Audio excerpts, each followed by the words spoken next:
Salam alaykum wa barakatuh, mes chers élèves de troisième année. Voilà une série des exercices concernant la préparation pour le contrôle numéro 1 de ce premier semestre en matière d'SVT.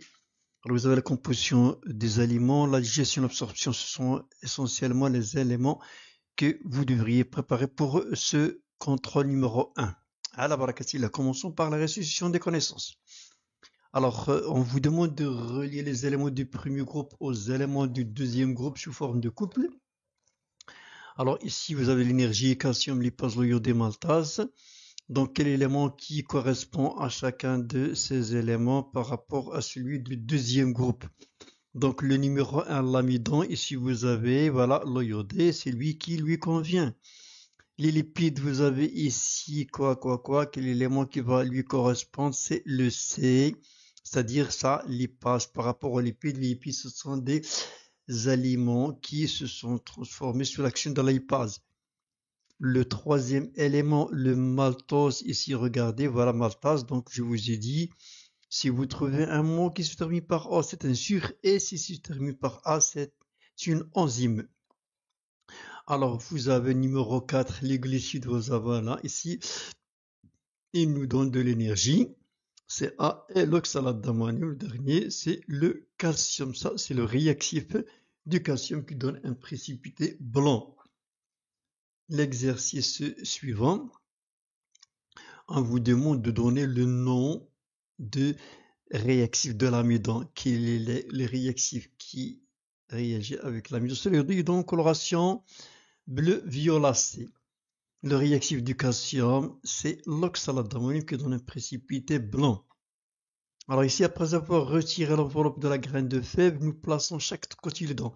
Donc cotylédon, c'est quoi? C'est les deux parties qui constituent la fève, ainsi que pour les lentilles, pour les pois chiches, tout ça, ce sont des graines qui sont formées par deux parties, on les appelle les cotylédons.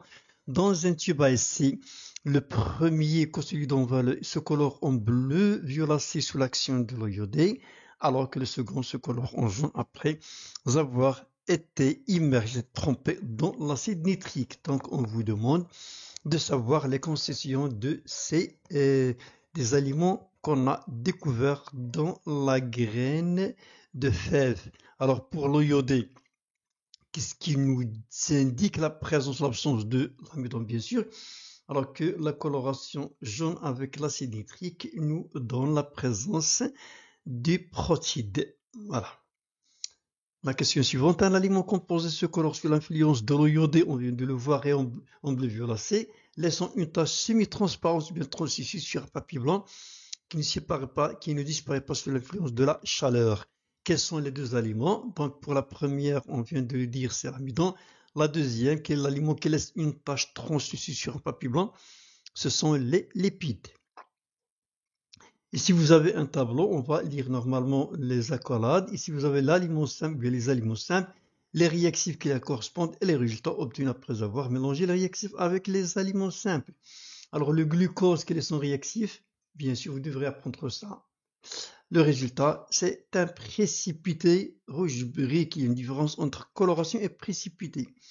Alors, ici, l'eau iodée, quel est l'aliment? C'est l'amidon, bien sûr. La coloration bleu-violacé, c'est le résultat obtenu. Pour les protides, on l'a dit tout à l'heure, pour la fève, c'est l'acide nitrique et la coloration jaune, c'est le résultat obtenu après avoir mélangé ces des éléments. Ici, nitrate d'argent, c'est pour les chlorures et le résultat, c'est un précipité blanc qui noircit à la lumière. Exercice suivant, vous avez ici à répondre par oui ou non. Commençons par la première proposition, la vésicule biliaire. La vésicule biliaire. Est-ce que c'est un sucre qui contient, il sécrète, ce qui produit le sucre digestif, ou bien la bile, ou bien les lipides? Donc c'est quoi? C'est, voilà, la bile seulement. Deuxième proposition, au niveau de l'estomac se produit la digestion de les protéines, lipides, acides aminés. Donc c'est quoi? Bien sûr, ce sont les lipides, alors que les autres, ils sont faux. Alors l'emploi d'amidon, plus la salive 37 degrés, c'est l'amidon est transformé en maltose qu'on suit. Voilà les conditions nécessaires pour qu'il transformation de l'amidon en maltose. L'emploi d'amidon plus salive bouillie, si la salive bouillie, il perd sa caractéristiques de transformation. Ici, vous avez la salive à 0 degré normalement. Il ne peut pas transformer, mais si on la chauffe, il peut faire réagir avec l'ampoule d'amidon pour la transformer en maltose. Mais à 0 degré, non. Quatrième proposition, les éléments suivants sont considérés comme des enzymes digestifs. La bile, donc comme vous le connaissez, la bile c'est une matière sécrétée par la vésicule, réservée dans la vésicule biliaire, produite par le foie.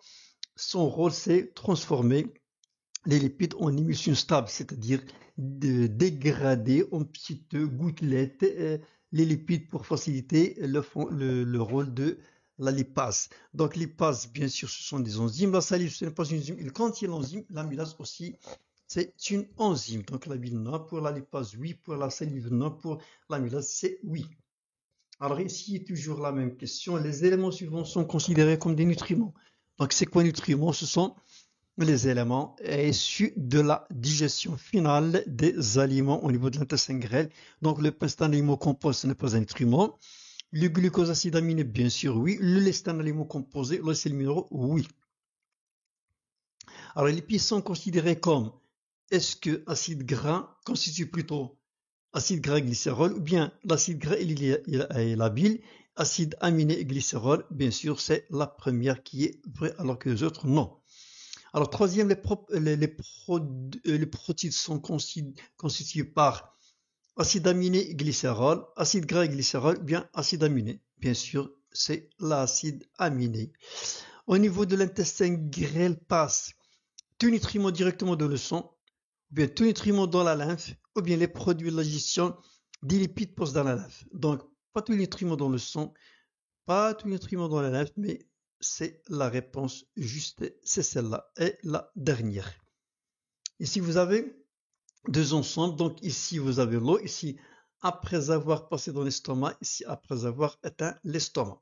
Donc ici, vous avez l'eau, comme vous le savez, l'eau, ainsi que les sels minéraux, les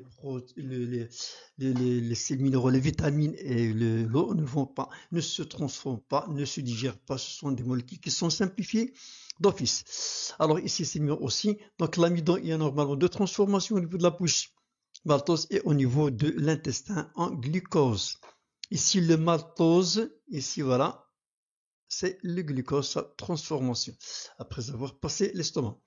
Donc ici, polypeptides, après avoir passé, il était des protides, il devient des polypeptides. Ici, vous avez la matière grasse, ils vont devenir des acides gras plus le glycérol. La salive, normalement, il reste la salive, il ne sera pas digéré. Alors ici, vous avez deux groupes. On vous demande la question première de les accoupler. Alors le glucose ici, qu'est-ce qui lui correspond? Maltose plus maltase, il va donner le glucose. Alors ici, vous avez acide gras, d'où vient-il? Bien sûr, il provient des lipides avec la lipase. Ici, on a les acides aminés. Ils viennent bien sûr de la digestion des protides sur l'action de la pepsine et la protéase.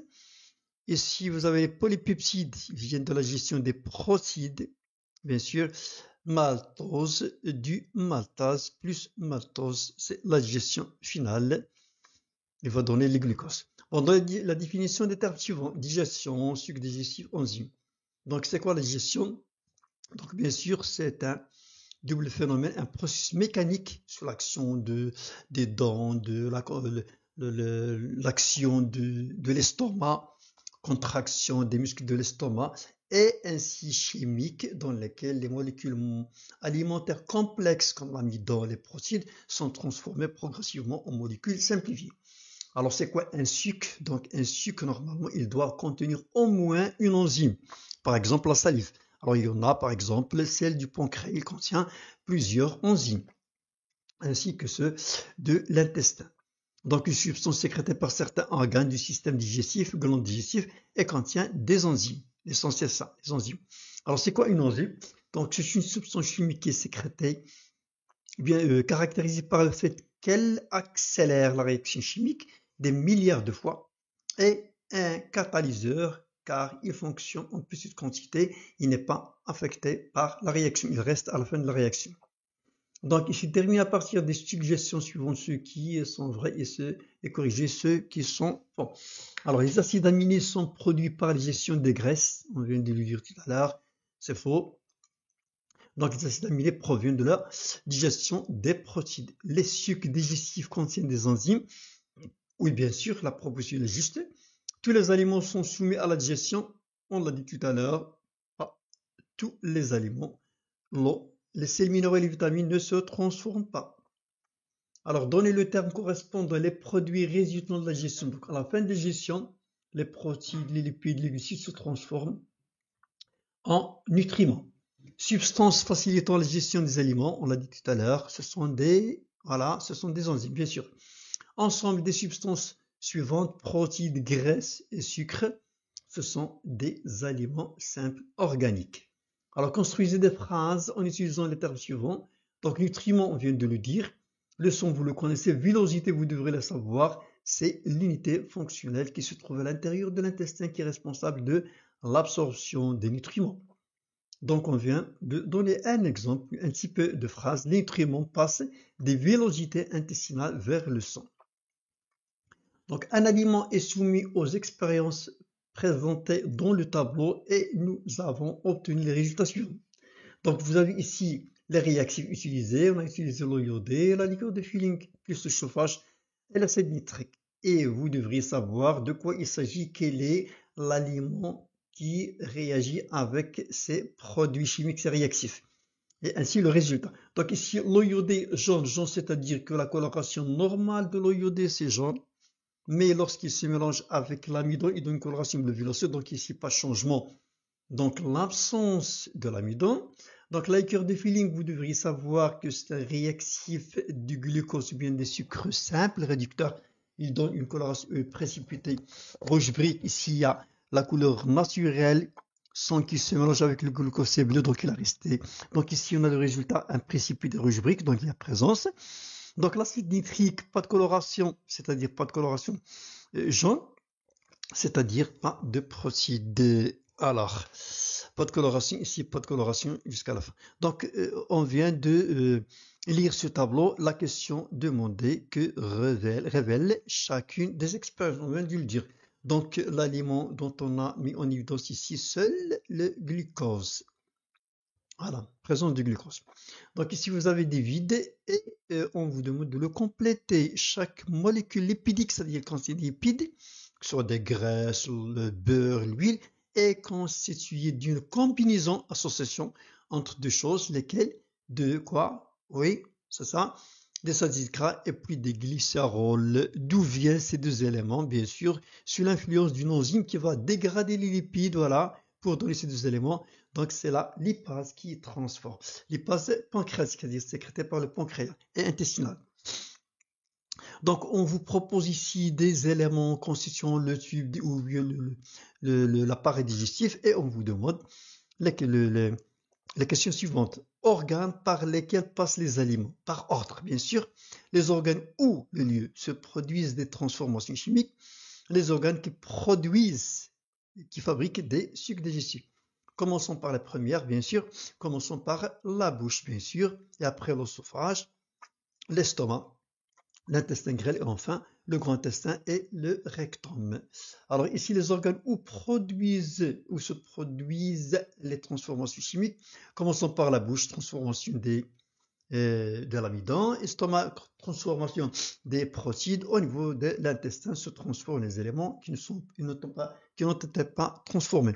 Donc les glandes, la glande salivaire ici, puis l'estomac, c'est l'estomac bien sûr, et l'intestin grêle, et puis le pancréas. Donc ici vous avez deux ensembles, on vous demande de donner le nom à chaque ensemble.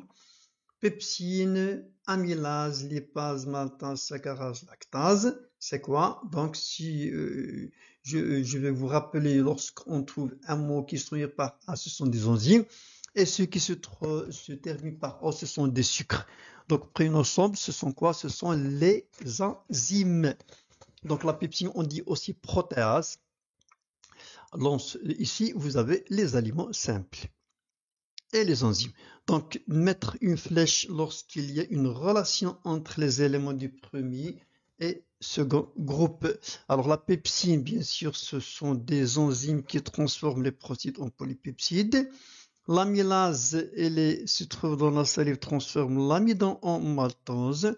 La lipase, bien sûr, les lipides en acide gras et en glycérol. Maltase transforme le maltose en glucose. Saccharase, c'est-à-dire le sucre que vous mettez dans le thé ou bien le café, c'est saccharose. Et lactase, c'est-à-dire le sucre qui se trouve dans le lait, il transforme le lactose en glucose. Alors, quel est plutôt le phénomène qui relie les éléments du premier groupe au second? C'est quoi? C'est la digestion. Indiqué dans l'ordre les organes qui produisent les éléments du premier groupe, bien sûr, alors qu'on a l'estomac, puis la bouche, puis le pancréas, puis l'intestin grêle, ce sont les organes. Bon, passons maintenant pour voir des exercices concernant le raisonnement scientifique à propos de cette unité-là qu'on vient de dire. Alors, pour connaître le comportement de certaines cellules envers certains aliments, on prend un morceau d'intestin rempli de glucose et on l'égale, c'est-à-dire on va le fermer des deux bouts, puis on le trempe, on va le mettre dans une solution pauvre en glucose. On va voir le document. Les résultats des échanges sont notés au fur et à mesure. Document 2. Donc voilà, un morceau de l'intestin grêle, on a fermé les deux côtés, on l'a ligaturé. À l'intérieur, une solution riche en glucose, mais à l'extérieur, une solution qui est pauvre. Bien sûr, la température de 37 degrés. Alors, chaque fois on prélève une solution de celle-là, on la mesure, on voit le taux de glucose et le résultat final. Après un certain temps, on le montre ici dans ce document-là. Très plein concentration de glucose dans l'intestin grêle et les pointillés, c'est la concentration de glucose dans la solution ici. Donc la question indique la concentration de glucose dans l'intestin grêle au temps suivant T0, T1 et T2. Voilà, T0, T1, T2. Donc il suffit normalement de lire les valeurs sur ce graphe. Donc T1, on a 100% bien sûr de glucose à l'intérieur de l'intestin. Et après le T2 ici à peu près 25 et à T2 0 g, plus de glucose à l'intérieur. Deuxième question, demandez, analyser les résultats.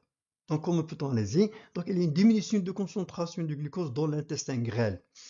Que s'est-il passé? Alors l'explication des changements, c'est que le glucose qui était à l'intérieur de l'intestin, il a traversé la paroi de l'intestin grêle pour arriver dans la solution. Donc passage du glucose de l'intestin grêle vers l'extérieur. Alors quel est le phénomène mis en évidence dans cette expérience et quelle est la structure responsable de ce phénomène? Bien sûr, le phénomène mis en évidence, c'est l'absorption intestinale. La structure responsable, ce sont les villosités intestinales. Donc, à notre exercice, pour connaître le rôle du sucre gastrique dans la gestion des aliments, l'expérience suivante a été réalisée en dehors du corps, c'est in vitro.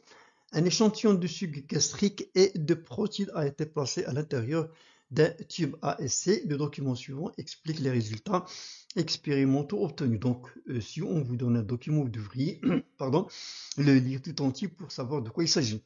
Donc, ici la concentration en grammes par litre. Ici la courbe numéro 1. Ici courbe des polypeptides. Ici la courbe 2, la courbe des protéines. Et le temps en heures, après 8 heures. Donc la question, que représente chacune des deux courbes? Voilà. Donc la première courbe, c'est variation, c'est celle-là. La première, la variation de polypeptides en fonction du temps. Et la deuxième, la variation de concentration de quoi? De celle-là. Des protéines en fonction du temps. Alors déterminer la concentration, bien sûr, des polypeptides et des protéines. Il suffit de lire les valeurs dans le graphe. Au début, les polypeptides, au début de l'expérience, il n'y a pas. Les protéines, 4. Ici, les polypeptides 0, mais ici, à la fin de l'expérience, on a 4. Les protéines de début 4. Et... Alors, je m'excuse. Donc ici, voilà. Là, donc, ce que vous constatez que les polypeptides, il y avait 0 au début, mais ici 4. Les protéines au début 4 et à la fin 0. Donc, la question de comment évolue plutôt la concentration à la fois des protéines et des polypeptides au cours de cette expérience. Et comment expliquer cela? Donc, on constate que plus la quantité de protéines diminue, plus la quantité de polypeptides augmente. Donc, comment va-t-on expliquer scientifiquement ce qui se produit à l'intérieur du tube. Donc, quel est le résultat obtenu lorsqu'on ajoute du sucre pancréatique dans ce tube? Alors, expliquez cela avec une réaction chimique. Alors, comme vous le constatez, bien sûr, le sucre pancréatique, lorsqu'il est ajouté, il contient donc, lorsque le sucre pancréatique est ajouté aux polypeptides, ces derniers sont transformés en acides aminés parce qu'ils contiennent l'enzyme responsable de la transformation. L'action de l'enzyme peptidase présente dans le sucre pancréatique sur la réaction suivante. Donc, polypeptides, plus l'eau bien sûr toujours, peptidase va transformer les polypeptides en acides aminés, bien sûr sur l'action de HCl. Alors ici, vous avez une autre expérience, toujours sur la digestion. Afin de comprendre le rôle de la digestion mécanique ici, dans la digestion des aliments, nous utilisons les données de l'expérience suivante. Donc vous avez ici un morceau de viande, ici vous avez viande hachée, un petit morceau, et vous avez le résultat après 24 heures. Voilà le résultat de type numéro 1, celui-là, voilà le résultat après 24 heures de la gestion de ce morceau de viande qui est complet. Donc, en se basant sur les données de cette expérience, comparer le contenu des tubes entre le début et la fin de l'expérience et la conclusion, c'est quoi? Donc, ici, la viande hachée est réduite en très petits fragments, regardez ici, alors que c'est là, une grande partie est restée sans être digérée. Alors, quel est le phénomène qui se produit dans le premier tube? Je sais votre réponse. Donc, le principal phénomène survenu dans le premier tube, c'est la digestion chimique, bien sûr sur l'action des enzymes, qui conduit à la transformation de grosses molécules en petites molécules. Donc la conclusion avec la réaction, les protides plus pepsine, c'est la protéase, plus l'eau, l'acide chlorhydrique va se transformer en polypeptide. Merci de votre attention et je vous laisse avec ces citations qui dit par, oui celui-là, un philosophe japonais, chinois je pense, Confucius, celui qui déplace une montagne commence par déplacer de petites pierres. Bon courage et à la prochaine fois, Inch'Allah.